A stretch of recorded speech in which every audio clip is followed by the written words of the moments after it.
On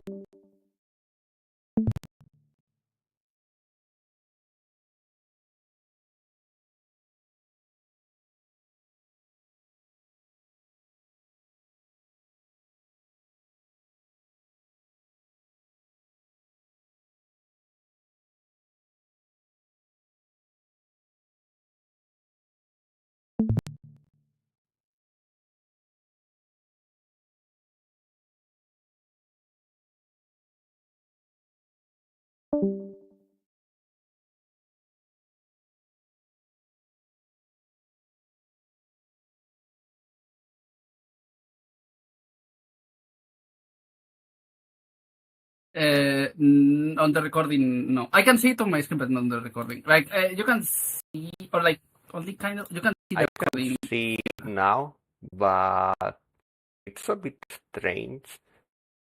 Do you see the three dots on the PDF? Yeah, now it looks alright, but it's like, I don't know, 1 FPS or It's something. not in full screen for me. Yes. No, the three dots, not that. A little more to the right. You're doing great. Yeah. Which one is it? Well, that didn't change anything. But never mind. Start the thing. Doesn't matter. Like,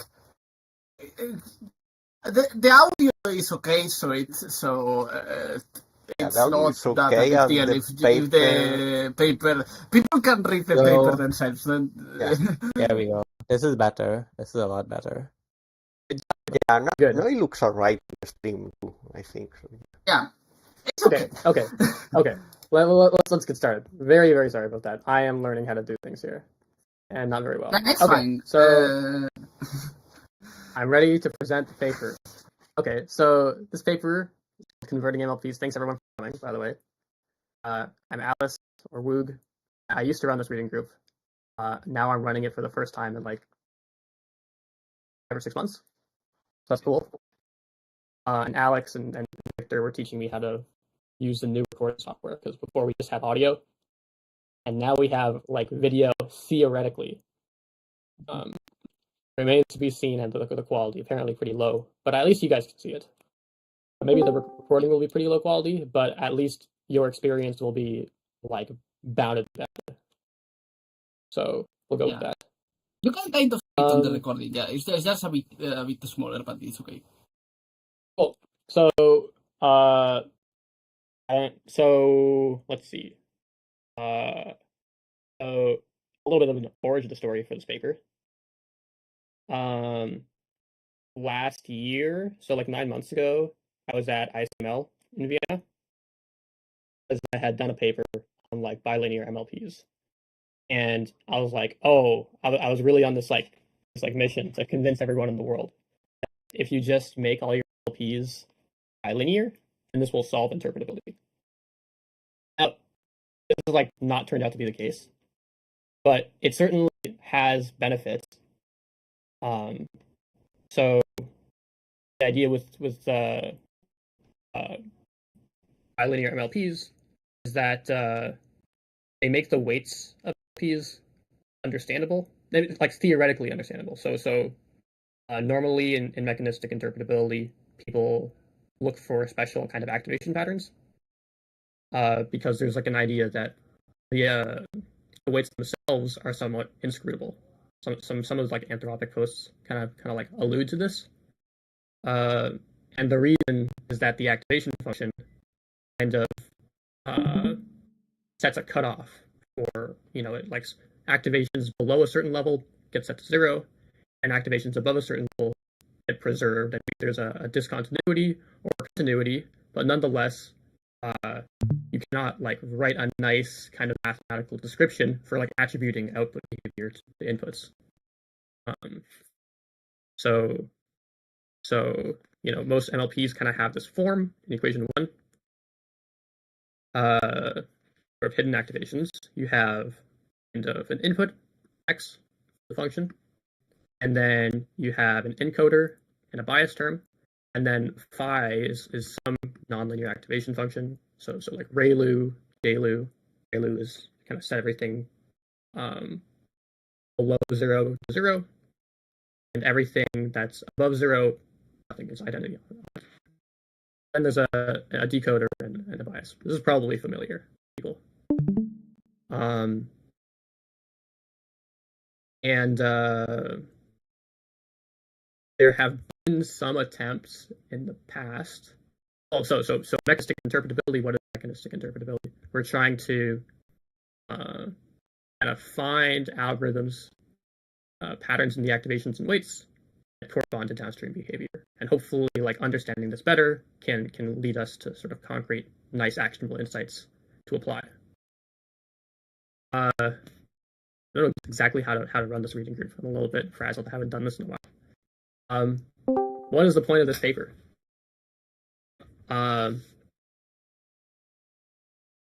point is, okay, has anyone read this paper? Show of hands asking. I haven't. Okay.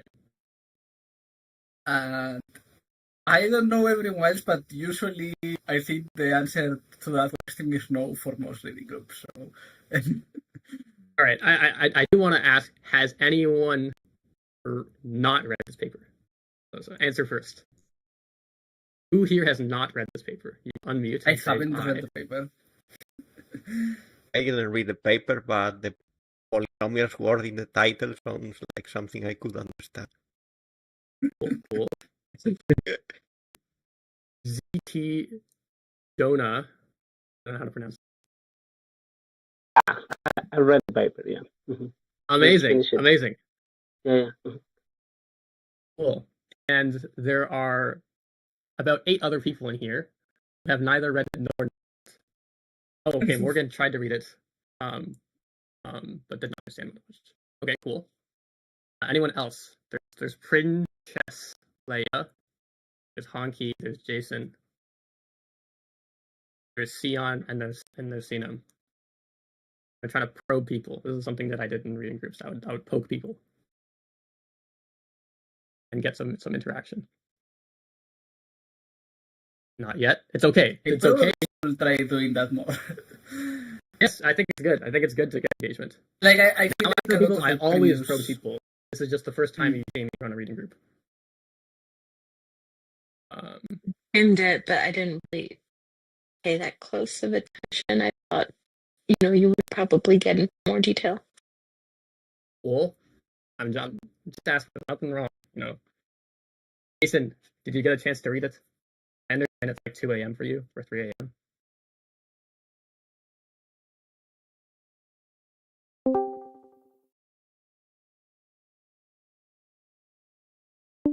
Typing. Cool. All right. Cool. So that's good. It's good to know. This is a theoretical paper, I guess, mostly. So what we're doing this paper is taking an MLP and trying to approximate its behavior through a function that is kind of like analytic, and it has a nice mathematical form. Because the basic premise is that functions with nice mathematical forms are you can analyze it kind of intrinsically. Like once you have a linear transformation, for example, then you can kind of understand its weights, and then you can understand the behavior of what it does just by looking at the weights, because it's more transparent. So this is like the broad kind of premise and approach this paper is taking for mechanistic interpretability. But it has broader approaches in it as well. But the idea is that we propose a way to kind of extract a nice analytic expression that approximates MLP's behavior, and then we look at what's in that thing to sort of like derive features of the model itself. So related work could be like sparse autoencoders or sparse coding. So what are these doing? They take a model and they run the model on a bunch of text, and then they take the activations and they reconstruct the activations. So this is a valid approach to deriving features of the model, but it also derives features of the data, right? And if you train sparse autoencoders on different data, you will get different features.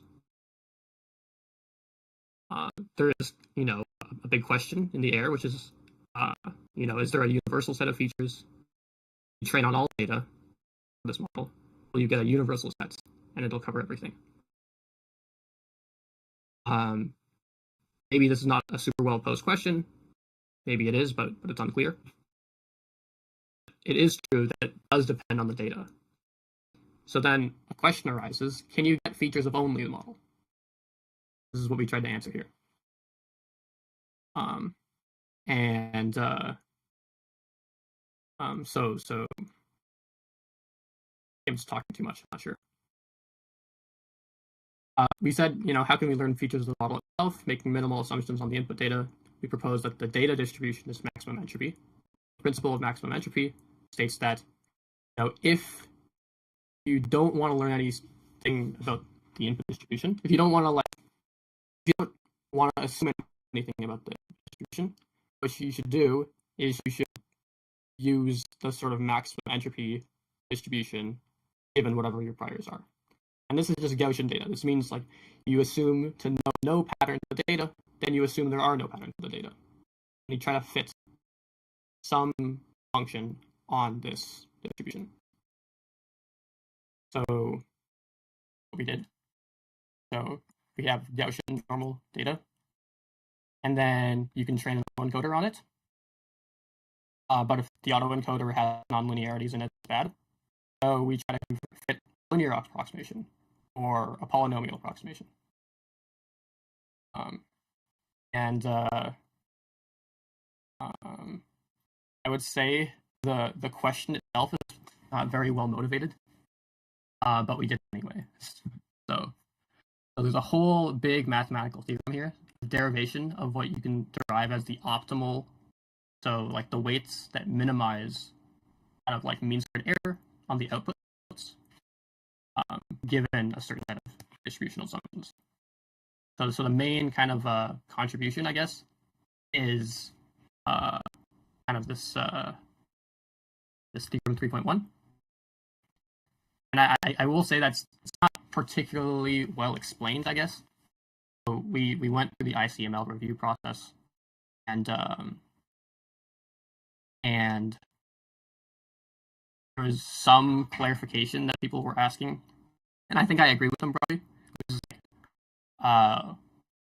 We have this theorem statement, but we don't exactly show how to go from this theorem statement to the actual implementation. So that's missing. But this is the main theorem.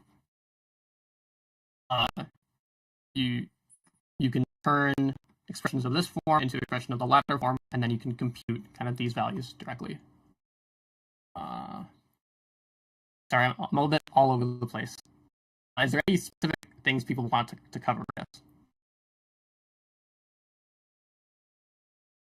I think I'm mostly curious about the thing you mentioned the other day, where you were running this on a big model and hadn't the quadratic one yet. Oh yeah. So in this model, in this paper, so we fit kind of these linear and quadratic approximations to a small image classification model, trying to classify handwritten digits. And all the reviewers, they said, "Oh, why don't you do it on a bigger model? Then I'll be convinced."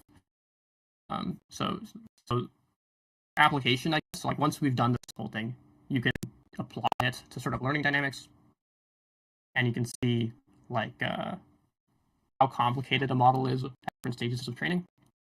Where how complicated, quote unquote, is essentially if a low degree polynomial is a good approximation for it.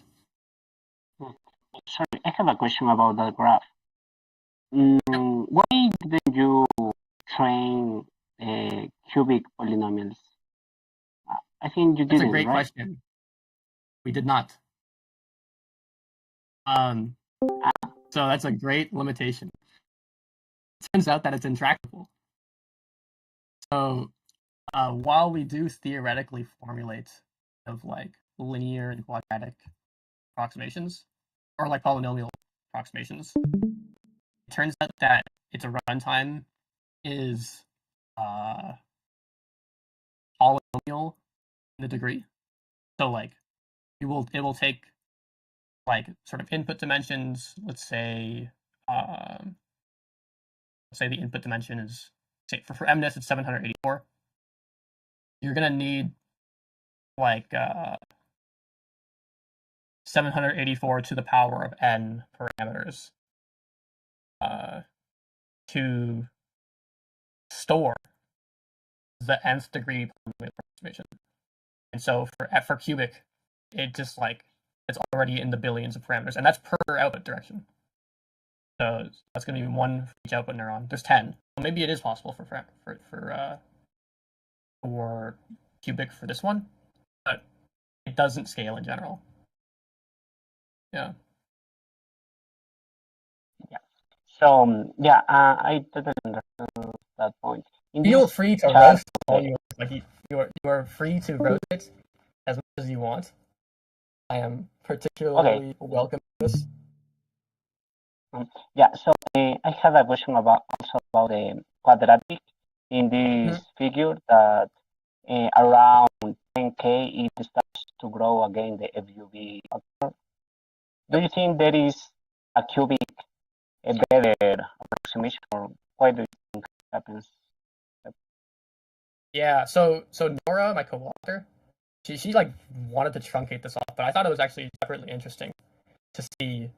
I actually like in my original graph of this, I continued training for like much longer, specifically because I wanted to not just claim that the FVU is good at the quote unquote end of training, but that when you overfit, that means that higher degree features are being learned, right? And so indeed, I would expect that if we included the third degree, if it was tractable and feasible to include the third degree approximation, that part would stay low here, like much later, and then kind of like increase later on. Does that kind of answer your question, or? Yeah. I was thinking about the same explanation, but that's why I didn't know why you didn't include it, but you explained it to me that it was intractable. Yeah. So something in the appendix. I feel like there's just a lot of explanations that are missing here. Appendix B, we give a little bit of a description, but I think it's still missing stuff. So it's like implementation details for the quadratic approximation. Essentially, part of the algorithm is we make this augmented, z is this augmented variable. Kind of define it here, the quadratic feature map. So we convert like if we want to do a second degree polynomial or a third degree polynomial approximation, you take the first, you take the original vector, and then you take all kinds of like quadratic degree 2 kind of combinations of input terms interactions for the degree 2, and then you can have a phi 3, which is like all cubic. It's not n cubed, but it's like up to symmetries. Like you can rearrange because multiplication is commutative. So like, you know, n choose 3 essential combinations, and you can stack them up. You can do like a z is a concatenation of x, phi 2, and phi 3, and then you do sort of like standard regression on this combination, like linear regression, quote unquote, on this term that includes quadratic terms and cubic terms, and then it. Sorry for the interruption. I wanted to ask you about the interactability that you mentioned before. Do you think that modifying this, like listing of all the possible combinations, the cubic expression can be reduced? Like, because as I understand it, you are just listing all possible combinations, right? And eliminating the symmetries and so on, but it's almost a brute force search, or not? Yeah, so I feel like there's gotta be like I don't know. When I was originally like I think I just got distracted when I was saying the origin of story of this paper, but I was basically thinking about my bilinear stuff, and I was thinking, I wonder if there's a way that we could apply this bilinear thing without starting with the bilinear model. I was wondering if we can take a ReLU MLP and kind of like figure out the closest fit bilinear MLP to it, the closest fit MLP to it. And then I was just like doodling this on paper. I was like, I don't know. Seems possible. Maybe it's a 60% chance it's possible, but I'm just like not gonna work on it. And then like 3 months later, Nora reached out to me and said, I think I have a proof. Now let's collaborate. So then she reached out and she gave me this really convoluted proof. I was like, wow, cool. And then I made some experiments for it. So Nora did most of the derivation part of this. But I think there's like there's an interesting question of like, do we need to expand this whole thing out? Because like this is a lot more parameters than the original MLP. You know, the original MLP has let's say, I don't know, like D times like 4, so 4D like parameters. And for the quadratic approximation alone, we're already up to D squared, where like D is like in the hundreds or thousands. And then for cubic, it's D cubed times 4 or something. And that's a lot of parameters. And this is a big question of like, how much are we over parameterizing? You know, through like enumerating all of these things by brute force. And I don't know, because a lot of the cases that people made before for why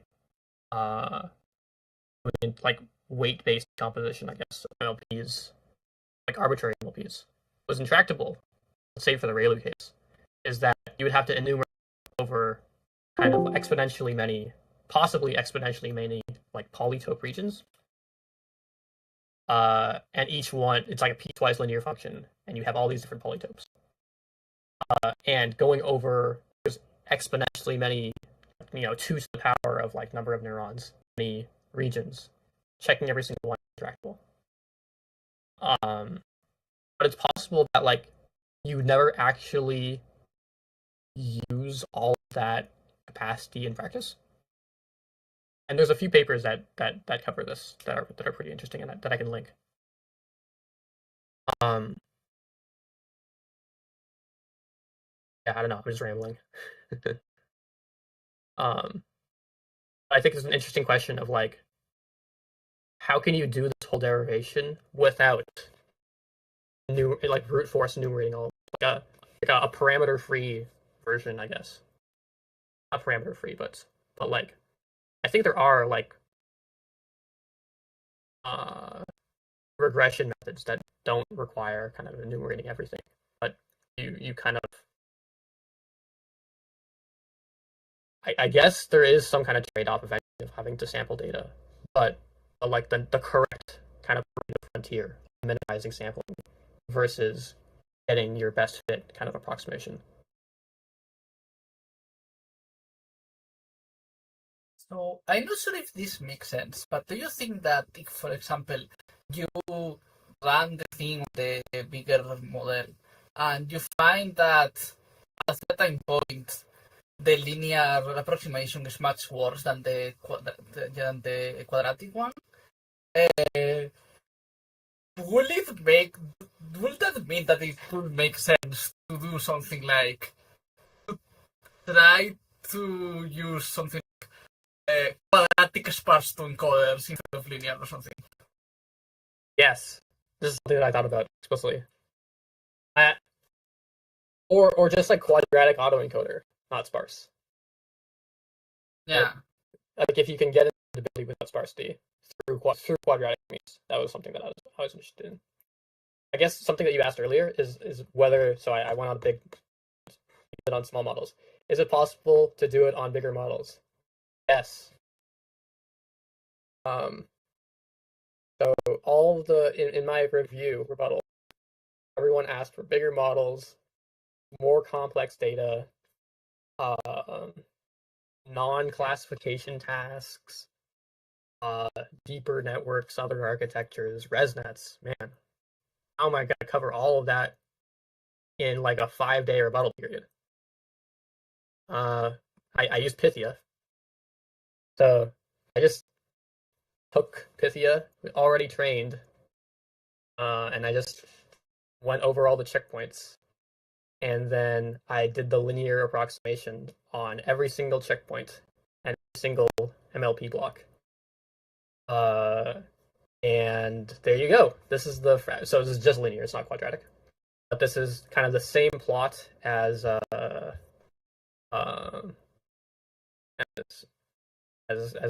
one. So it's the same as this figure 2. But only the blue line, I guess. Yeah, you don't have the quadratic one yet. I don't have the quadratic one, yeah. Okay. I'm curious by the result of doing the quadratic one, but I guess you can post it later when you have it.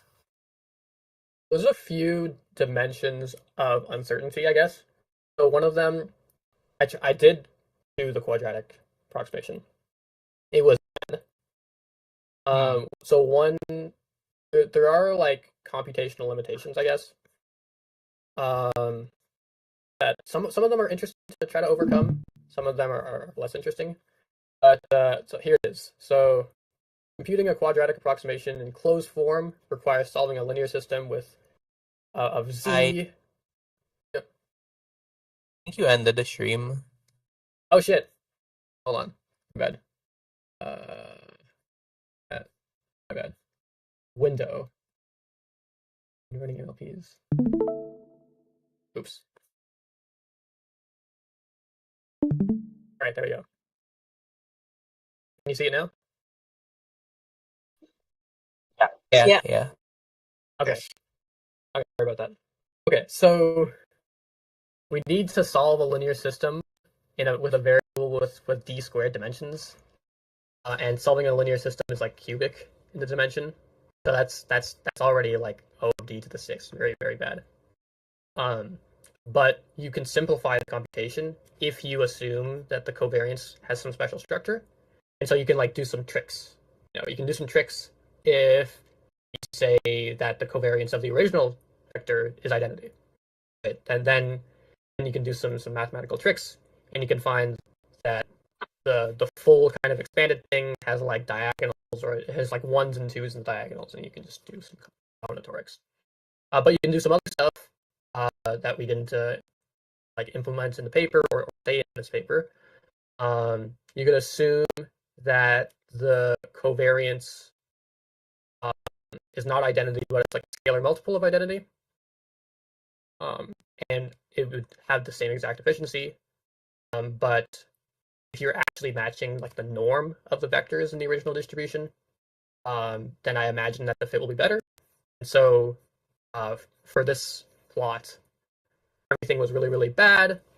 For quadratic, I think they can be a lot better even if I just increase the norm and I do kind of like this 0-1 approximation, but with the norm actually matching the distribution of the activations. What else can we do? I think these results themselves for the linear approximation. So all of these are dependent, right? All of these charts are dependent on what? They're dependent on what you assume the distribution of x to belong to, where x is the inputs. So all of these plots, this is an important point.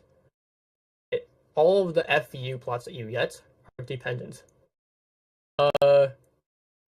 Morgan asks in the chat, I might have missed this, but why are we assuming Gaussian data? You mean it's max n of a known mean, mu, and covariance sigma, but those things aren't known? I mean, they aren't known, but you can sample them.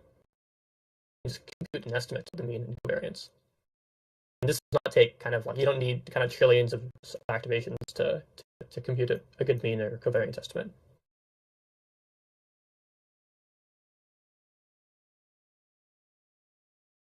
Sorry, I should talk slower. but I am responding to Morgan, who is in the chat of the reading group.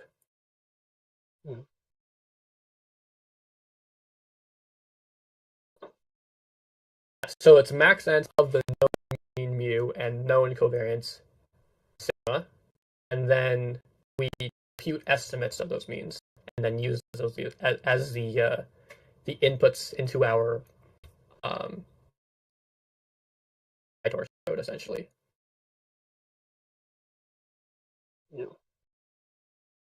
Now that we are talking about the covariance, I had a question about the results that you state. That you say that the quadratic at the end of the training can explain 95 of the covariance. Does it mean that 95 sounds very good, but I don't know if that hides some other performance issues or something? Oh, this is a great question. So I think one major thing is, does it explain the classification accuracy? I think it's a major flaw of the draft in its current form. Like, does the approximation actually give classification accuracy? And it does. I think it's bad that the paper doesn't show it. But an earlier, let me see if I have overleaf. I haven't touched this paper in a while.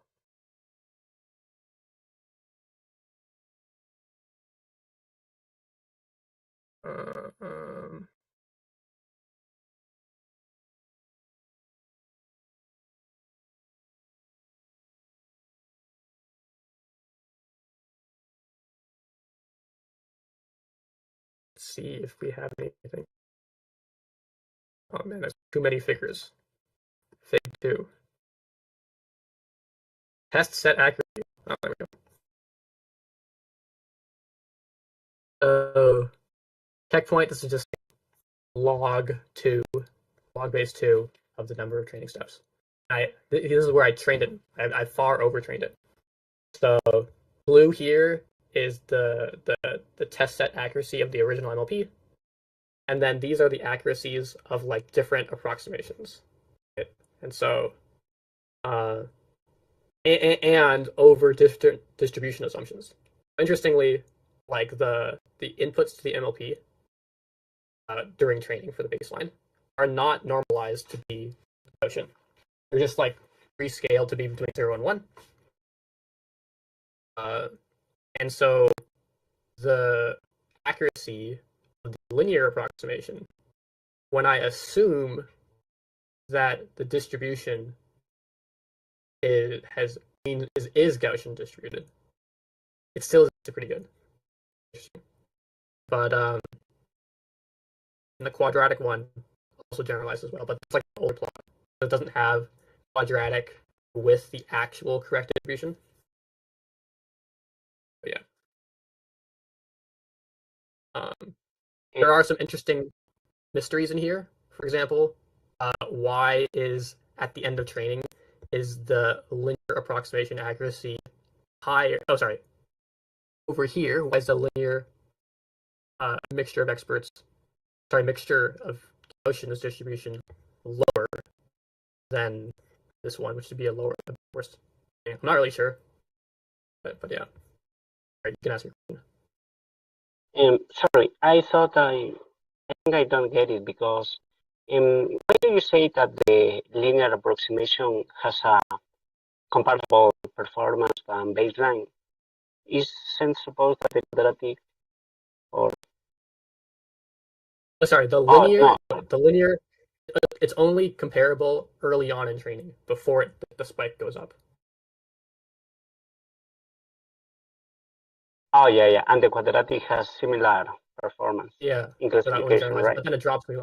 The dropping over here is consistent with the KL divergence, I guess, kind of like separating at the end of training.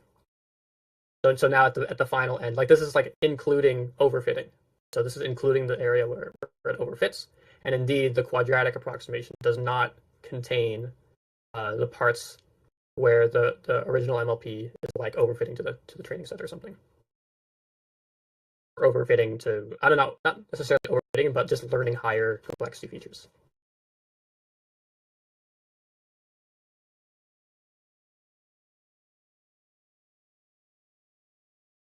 You go back to the paper. Not sure.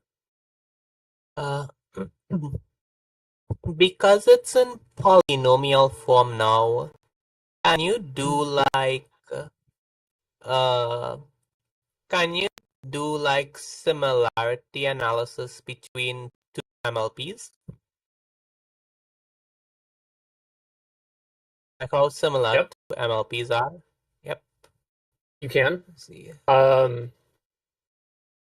Let's see.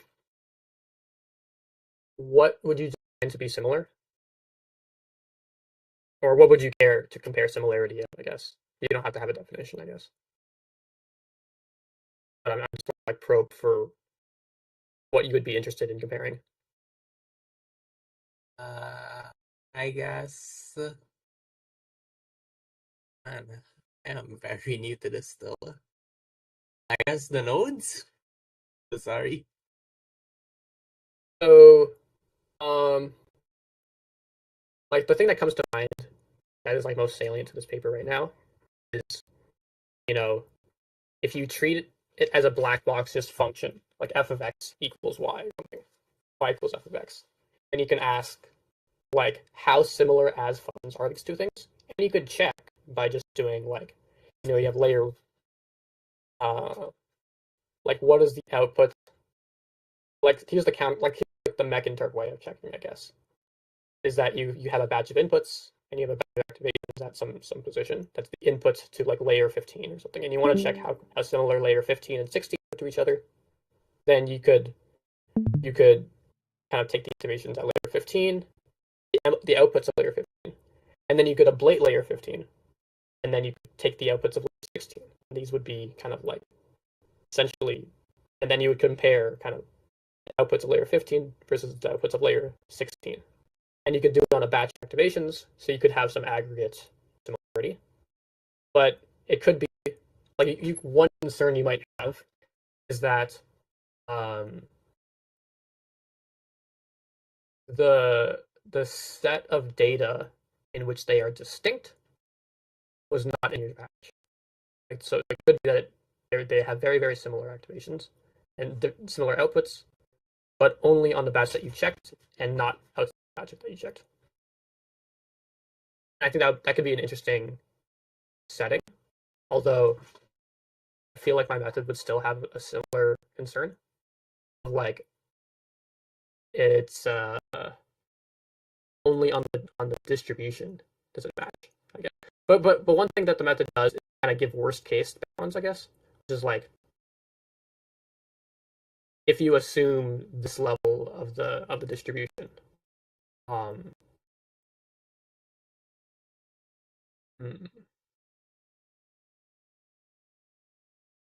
and you get some number of the FU, then all other downstream kind of cases, not all, but like all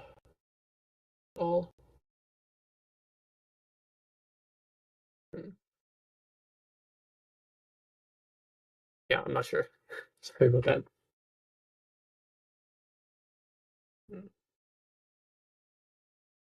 Anyone else have questions? Yeah, I have a question. Sorry, I don't have a very strong mathematical foundation, so I'm not pretty sure what closed form means in context. Okay, sure. It just means that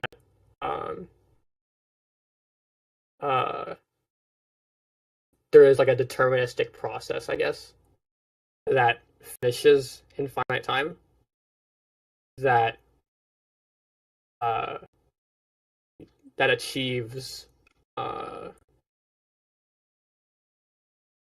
something. What does closed form mean? You get some exact results. There's no infinite shenanigans. Yeah, right. So something that's not closed form is like gradient descent, because more train. It's not clear what the end is. But here, yeah, sorry. I think I thought, and correct me if I'm wrong, that it means that you can have a complete analytical solution without like any numerical analysis. So like you don't do like Runge-Kutta, or like standard gradient descent is like a algorithmic thing, right? Like where it's like like this autoregressive thing almost where, you take the next step and then the next step and the next step, but like the entire function that you're optimizing for isn't necessarily present in the in SGD, right? But if you had it as like the actual differential equation, then that would be the closed form solution. Yeah. So like, it's a process. It's an algorithm. It's a process that takes finitely many operations to complete. And like it is so closed form is like we get the weights and the weights are optimal. And it's like guaranteed optimal. Optimal in the sense that if you had any other weights, then the explained variance on this distribution would be worse. It would be higher. It would be lower. So explained variance lower, unexplained variance higher.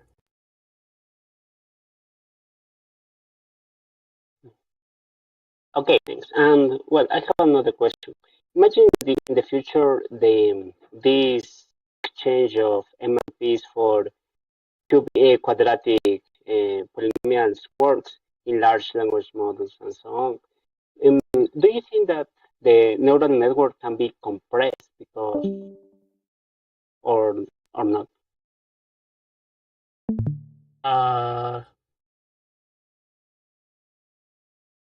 Well, neural networks can be compressed, but I don't think this is a compression approach. This is an expansion approach.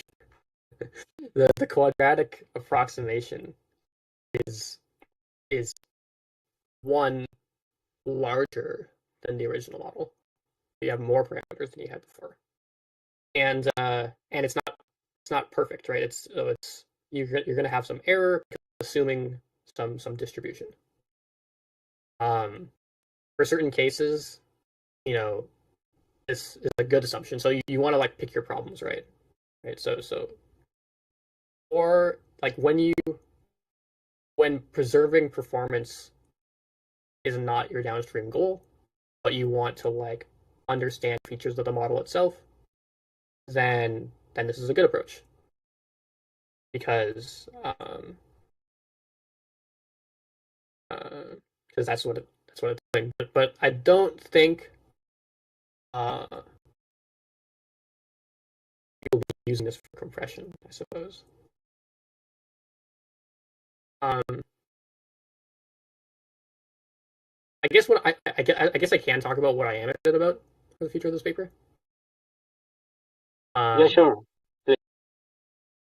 Yeah. So, there's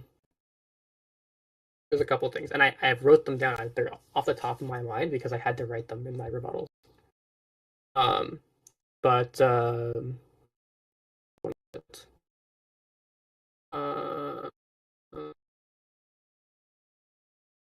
So here's one. So I failed to see the broader scientific impact of the work. So I think it would be interesting to apply method to really toy models. So it's not going to like fundamentally push the frontier. But like there's certain open problems that are not resolved yet. So one of them is like computation and superposition. There's like a post last year about how computation might occur in superposition, but it's not resolved at all. And some kind of like preliminary stuff that I did on the side was I just like reran one of the notebooks that kind of produced some like I went back to like toy models of superposition from Anthropic and some of their other stuff, and I just plugged the stuff in, and it's like, oh yeah, it turns out that their toy models of superposition, their toy like models of computation in superposition are literally quadratic. They just have like perfect quadratic solutions, or really like quadratic solution FEU is extremely low, which means like in these cases you actually can just like have an analytic exact solution. And while maybe the world is not concerned with superposition at this point, I'm expecting that you actually can do it in toy models anyway.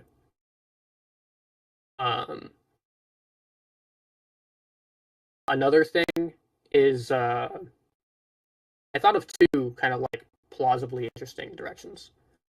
Nora thought one of them, and I thought of the other one. So one of them is if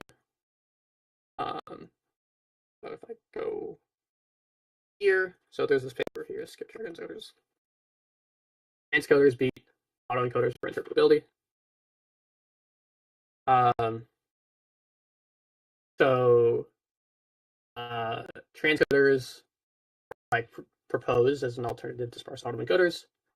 Instead of reconstructing the activations, you kind of just replace the MLP with the sparse version of it, and such that the activations there are actually doing computation. They're going to be sparse. And so this was proposed a while back. This kind of just like increments on it by having a skip connection. It's like a more computationally efficient version, I suppose. But they say propose skip transcoders which add an affine skip connection to the transcoder architecture and show that these achieve lower reconstruction loss with no effect on interpretability. So the skip connection is not an identity, but it's like a linear transformation or an affine transformation. What you can do, you can initialize this linear transformation with the optimal linear approximation computed by this method. So it's pure capabilities, right? Where we're just making the training more efficient by starting off your weights in a good place, starting off the weights with what is theoretically optimal,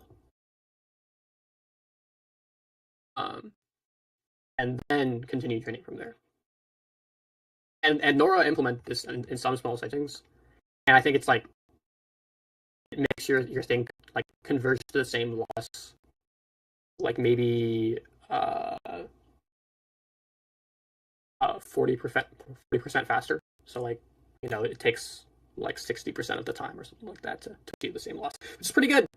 It's not like earth shattering, but you do get some savings. So that's cool. But they didn't include it in the paper because they couldn't like make it general. They couldn't make the approach drop in some sense. Some of the, I think it's a small problem. I don't think there's any strong reason why not to include it in the paper. But yeah, so that's one thing, is that you can just make some kinds of approximate reconstruction problems or approximate problems easier to train. I think another thing I was thinking of was there was a paper decomposing the dark matter of SAEs.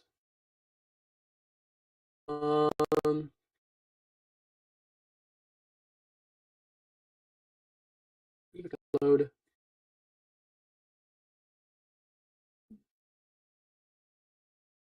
Not sure.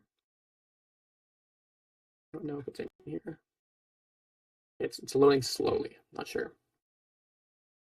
But this paper, they show that the error of SAEs often be predicted by a linear transformation, in some sense. Maybe I'm misinterpreting, but they say that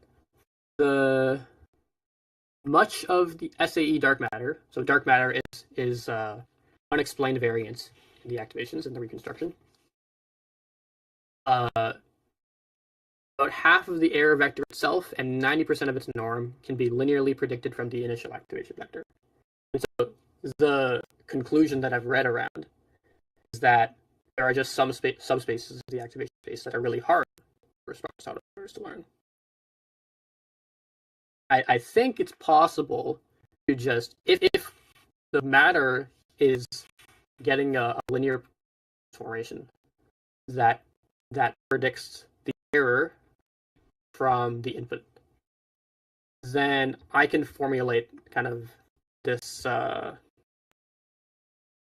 linear approximation problem in terms of in closed form approximating the dark matter. If I can do that analytically, kind of inside the training loop of an SAE, then I can kind of adversarially train against dark matter. And so I've been meaning to get around to that, kind of just like training in SAE, but when you're going to have an error, don't. using this kind of approach. Those are I guess 3 kind of interesting directions. I guess a fourth would be like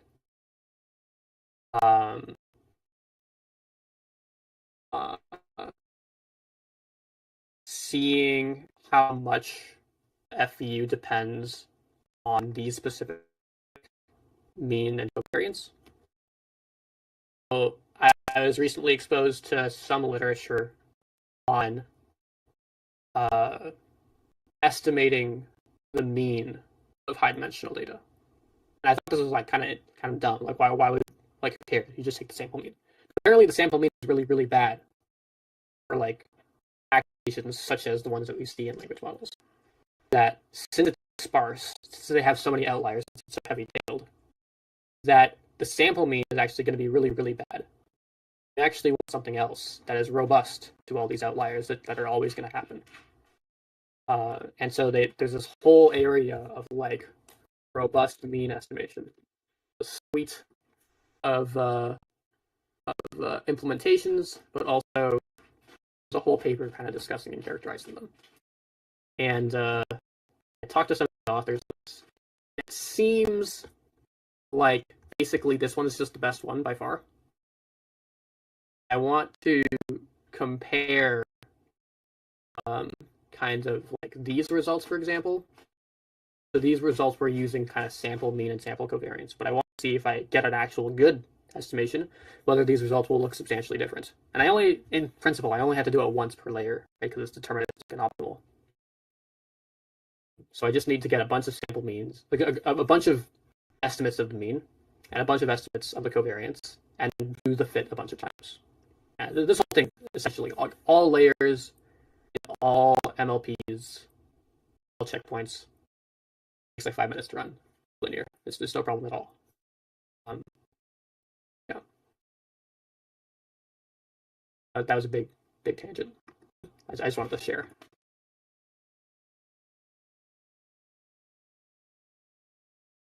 What is any the other Q mean? questions? What is the Q mean? Q? It's like The Q quantum entropy filtering or something like that.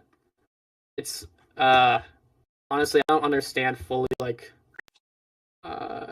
robust mean estimation. Maybe it's on here. No. Data. So this group is specifically like good mean estimation when you don't have kind of insane amounts of data.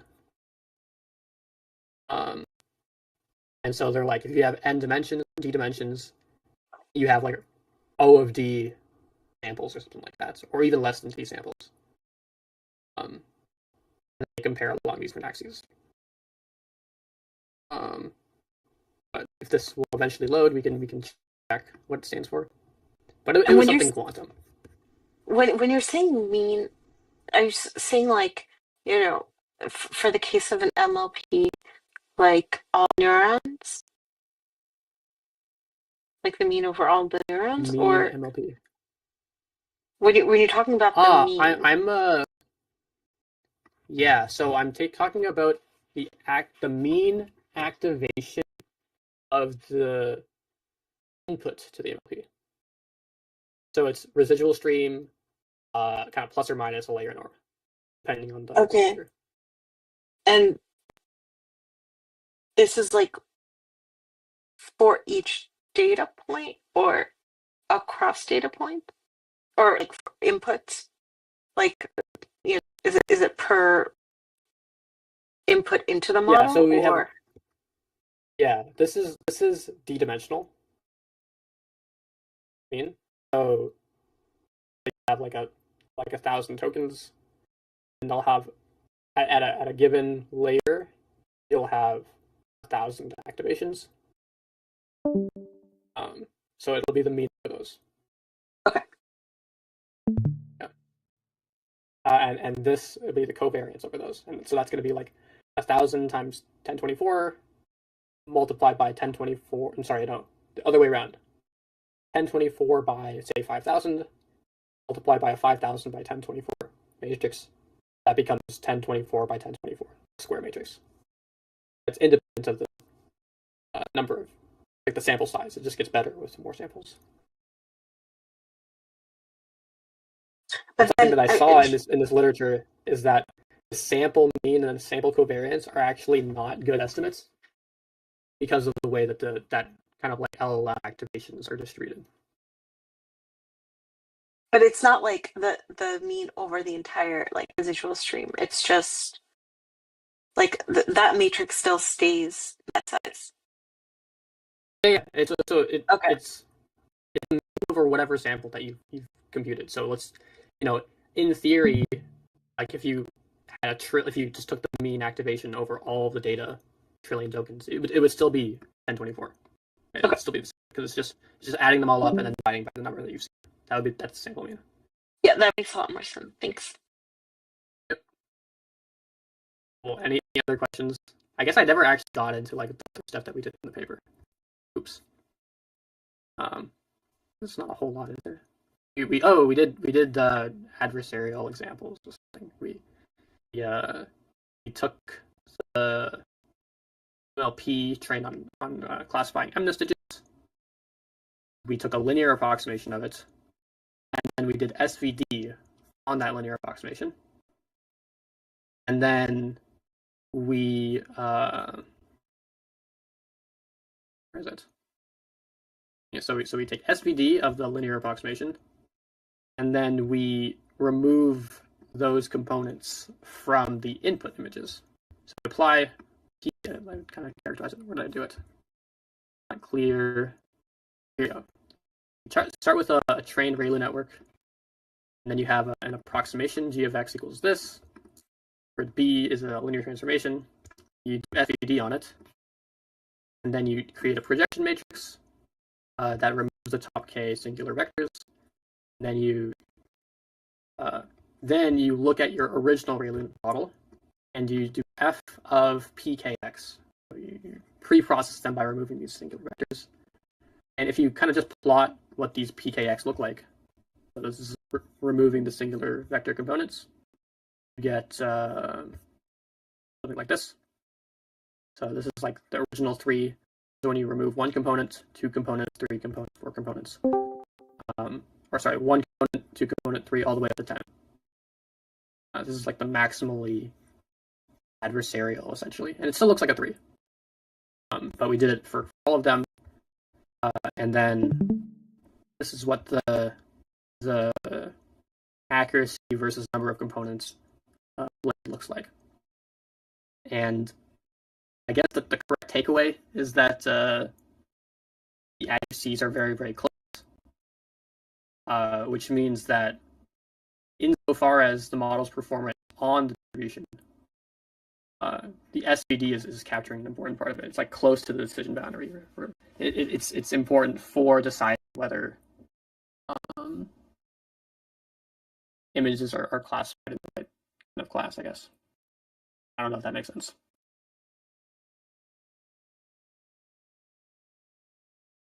Okay, well, that's it, I guess.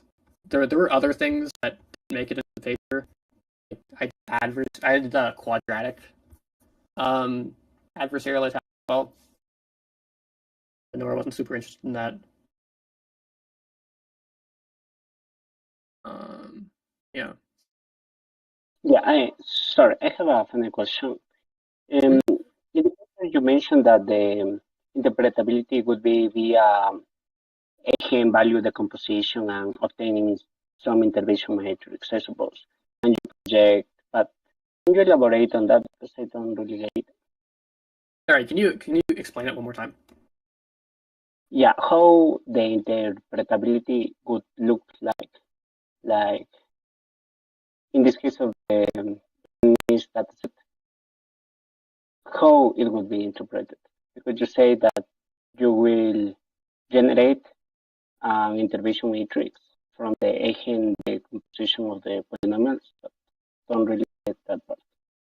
Right. So, kind of in a previous work that I worked on, let's say, so for linear, I guess it's much easier, right? For the linear approximation, you can kind of just look at the weights and see how much it's valuing different pixels, because the linear transformation, see, when you want to interpret a linear transformation, where's a good expression? Linear transformation here. Then X is your input image. B is just like a input image size by number of output classes. It just says, oh, I will value this pixel this much for predicting this class, and you just read off the entries. Is that much clearer for interpreting kind of like the linear approximation? Yeah. For quadratic, yeah, this is what we did in the previous paper. A bit more complex, but if you want to explain an output class, so let's say you want to predict the 3, for example, then we're able to rewrite the weights of the bilinear MLP. So the bilinear MLP has these weights here of well, okay. Where do I start? Is it even in here? No, it's not. I'm not super proud of this paper.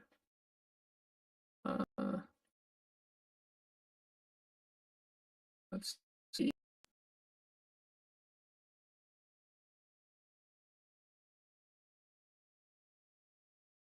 Missing a lot. It's so slow. Well,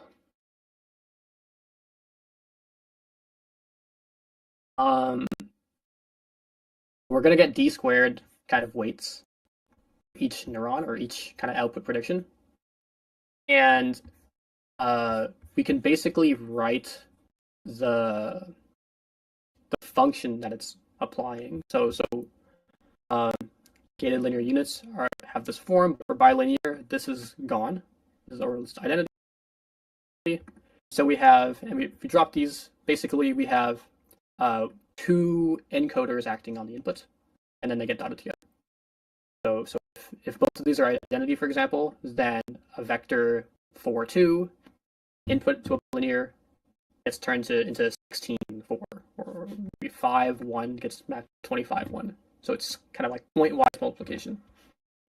And if you have something of this form, then there's a math theorem called the spectral theorem.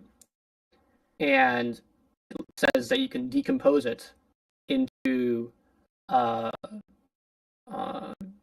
diagonal form, which means it's you can rewrite a matrix. It's man, I am so bad at explaining right now.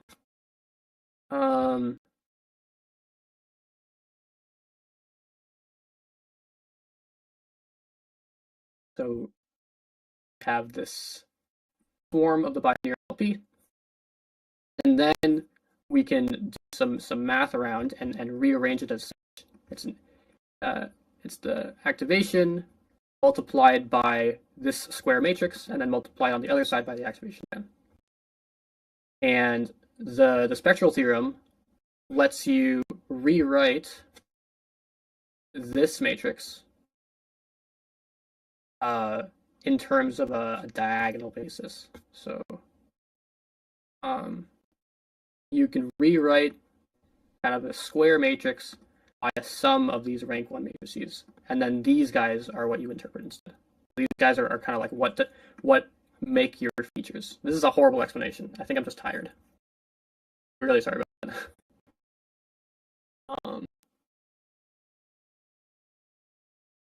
Yeah. Yeah, no, I think I have a better explanation about what you say, but but it is imagine that you obtain this matrix. It is human readable, or could be that we need to understand, we need to apply another mechanistic interpretability technique over that matrix. It depends on I guess how It depends on what you get here, and it's this whole separate paper, I guess. But in the good case, what you'll have is a few of the eigenvectors. So what this decomposition is, these are called eigenvectors. And the hope is that kind of few of these coefficients are large and the rest are really small.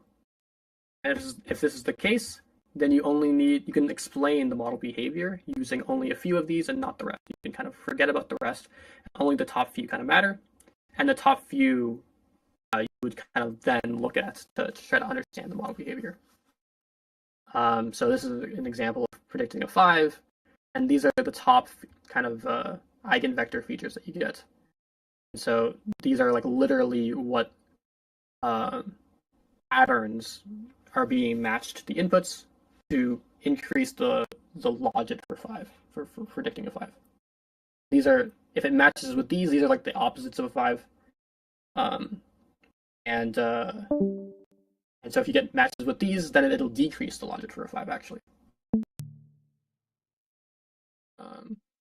But are they interpretable? A good question. I was really excited about this paper a while back, but I've mellowed out. Okay, thank you so much for the explanation. That was very clear. Okay, great. I guess I'm done.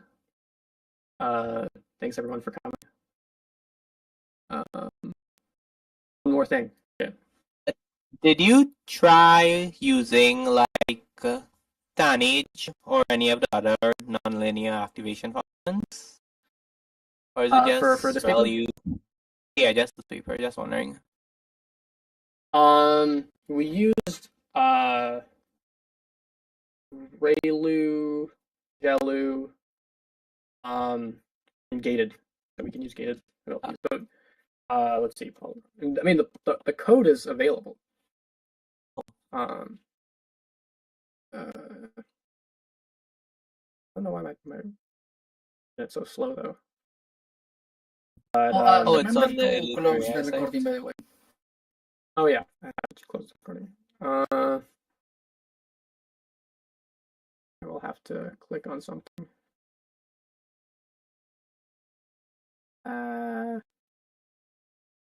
Yeah, I think I see it. Relu, Galu. Yeah, That's good. it's an integrate or something like that. Ah. I'm trying to close the actual Streambox. I have to press exit.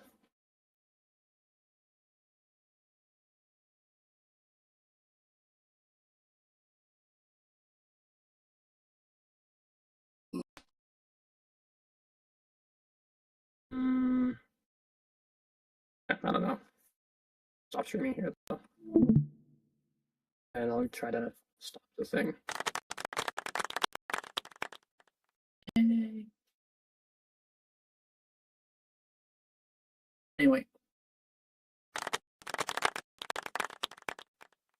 Close the, yeah. How do I close it? I'm trying to close it. So you should just go to OBS, the where you press start recording, you should be able to.